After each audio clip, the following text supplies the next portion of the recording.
332 यानी 4332 का टारगेट है। करंट मार्केट प्राइस से इनको लगता है अच्छी खासी अपसाइड स्टॉक में होनी चाहिए।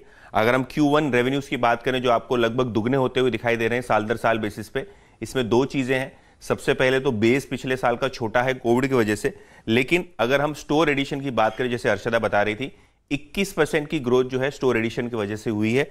और अगर हम सेम स्टोर सेल्स ग्रोथ की बात करें तो बेस क्योंकि छोटा था फिर भी SSSG जो same store sales growth analyst track करते हैं वहां 70% की बढ़ोतरी देखने को मिली है। तो काफी सेटिस्फैक्टरी रहे हैं Q1 के नंबर्स और शायद आपको एक पॉजिटिव रिएक्शन स्टॉक में आता हुआ दिखाई दे।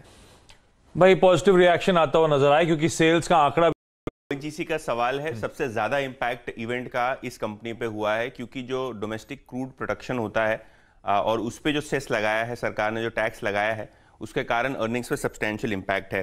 बात करते हैं दो ब्रोकरेजेस की जहां ONGC में आपको डाउनग्रेड दिखे हैं। JP मॉर्गन ने डाउनग्रेड कर दिया है, न्यूट्रल कर दिया है रेटिंग को और 210 रुपए से 155 रुपए टारगेट कर दिया है क्योंकि इनको लगता है कि लगभग $40 प्रति बैरल के हिसाब से ये टैक्स का इंपैक्ट पड़ेगा जो कि प्रॉफिटेबिलिटी को पूरी तरीके से इंपैक्ट कर देगा। इनफैक्ट उन्हें FY23 की EPS जो थी उनकी पहले की एस्टिमेट उसके मुकाबले 32% कट कर दी है। गोल्डमैन सैक्स भी यहाँ टारगेट काट के 285 से 210 रुपए लेके आए हैं यानी 75 रुपए का स्टीप टारगेट प्राइस कट, लगभग 22-23% का टारगेट कट।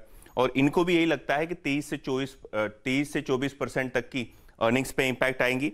और क्योंकि डिविडेंड यील्ड अच्छी है और यहाँ से आपको कैश फ्लोज इंप्रूव होते हुए दिखाई देंगे तो डाउनसाइड को लिमिट है। लेकिन अगर हम ONGC की बात करें तो क्लियरली यहाँ बहुत सारे ब्रोकरेज आपको डाउनग्रेड आते हुए दिखाई दिए हैं।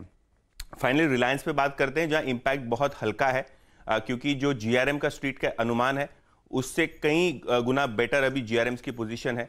तो ये जो $7 से $10 प्रति बैरल का GRM इंपैक्ट आएगा टैक्स के हिसाब से गैसोलीन यानी पेट्रोल और डीजल की वजह से, उसके कारण कोई अर्निंग्स पे इंपैक्ट नहीं पड़ेंगी।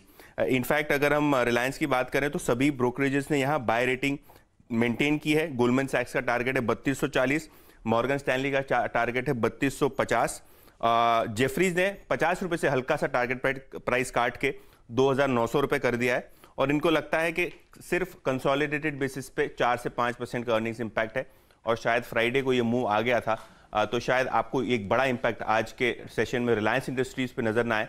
शायद ONGC पे डाउनग्रेड की वजह से थोड़ा बहुत प्रेशर बना रहा है। सेकेंड हाफ रिलायंस के लिए एक रिकवरी के नाम रहा था और बना रहे हो, इंडिपेंडेंट एडवाइजर से बातचीत कर लीजिएगा। मैं क्विकली हर्षदा के पास